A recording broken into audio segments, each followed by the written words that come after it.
ప్రభుత్వ వైద్యశాలలను ప్రైవేటు పరం చేసేందుకు కూటమి ప్రభుత్వం చేసిన దుర్మార్గపు చర్యలను వ్యతిరేకిస్తూ వైఎస్సార్ కాంగ్రెస్ పార్టీ ఆధ్వర్యంలో ప్రజా ఉద్యమం చేపట్టి సేకరించిన కోటి సంతకాల కార్యక్రమానికి ప్రజల నుంచి విశేష స్పందన వచ్చిందని సూళ్లూరుపేట మాజీ ఎమ్మెల్యే కిలివేటి సంజీవయ్య పేర్కొన్నారు.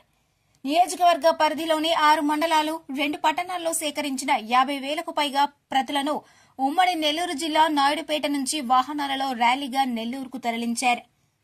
ముందుగా పట్టణంలోని పార్టీ క్యాంపు కార్యాలయం వద్ద నుంచి కోటి సంతకాల సేకరణ కార్యక్రమంలో భాగంగా ప్రజల సంతకాలు చేసిన ప్రతులతో ర్యాలీ నిర్వహించారు.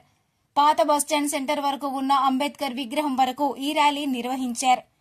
ఈ సందర్భంగా సంజీవయ్యతో పాటు నాయకులు పార్టీ జెండాలను చేతపట్టుకుని పెద్ద ఎత్తున నినాదాలు చేశారు. ఈ సందర్భంగా సంజీవయ్య మాట్లాడుతూ ప్రభుత్వ ధనంతో నిర్మించిన 17 మెడికల్ కళాశాలల్లో 7 పూర్తి అయ్యాయని, మిగిలిన 10 కళాశాలలు కొంత అసంపూర్తిగా ఉన్నాయని, అయితే ఈ మెడికల్ కళాశాలలను ప్రైవేటీకరణ చేసేందుకు కూటమి ప్రభుత్వం కుట్రలను అడ్డుకునేలా కోటి సంతకాల సేకరణ చేపట్టినట్లు తెలిపారు. రాష్ట్ర వ్యాప్తంగా 1.50 కోట్లకు పైగా ప్రజలు స్వచ్ఛందంగా సంతకాలు చేసి ఉన్నారన్నారు. పేద ప్రజలకు ఉపయోగపడేలా కళాశాలలను ప్రభుత్వమే నిర్వహించాలని డిమాండ్ చేశారు. అనంతరం సంతకాలతో ఉన్న వాహనాన్ని నెల్లూరుకు తరలించుకు వెళ్లారు. ఈ కార్యక్రమంలో వైసీపీ జిల్లా ఉపాధ్యక్షులు తమ్మిరెడ్డి సుబ్రహ్మణ్యం రెడ్డి, జిల్లా organising secretary Kamireddy Rajareddy, chairperson Katakam Deepika, మాజీ ఏఎంసీ చైర్మన్ తమ్మిరెడ్డి జనార్దన్ రెడ్డి, ఎంపీపీలు ధనలక్ష్మి, శేఖర్ రెడ్డి, అరుణారెడ్డి, మండల కన్వీనర్లు ఒట్టూరు కిషోర్ యాదవ్, పాదార్తి హరినాథ్ రెడ్డి, ఆర్ముగం, నాగూరు రెడ్డి తదితరులు పాల్గొన్నారు.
జగన్మోహన్ రెడ్డి గారు ఈ రాష్ట్రంలో ప్రతి పేదవాడికి నాణ్యమైన వైద్యం అందాలి, పేదవాడు కూడా డాక్టర్లు కావాలి అనే ఉద్దేశంతో ఈ దేశ చరిత్రలో ఎప్పుడు జరిగినటువంటి పని, ఈ దేశంలో ఏ ముఖ్యమంత్రి చేయనటువంటి పని, జిల్లాకు ఒక ప్రభుత్వ మెడికల్ కాలేజీ ఉండాలి, ఆ ప్రభుత్వ మెడికల్ కాలేజీకి అనుబంధంగా మరి ఆసుపత్రి కూడా బోధన ఆసుపత్రి కూడా ఉండాలి.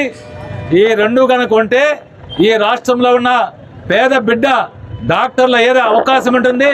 దాంతోపాటు ప్రతి పేదవాడికి నాణ్యమైన వైద్యం అందుతున్న ఉద్దేశంతో 7 మెడికల్ కాలేజీలు పూర్తిగా మరి కాలేజీని కట్టి మొదలుపెట్టాం. ఆ 7 మెడికల్ కాలేజీల్లో విద్యార్థులు కూడా చేరారు. అంటే పేద డాక్టర్లు కూడా చదువుకోవడానికి మరి మొదలుపెట్టారు.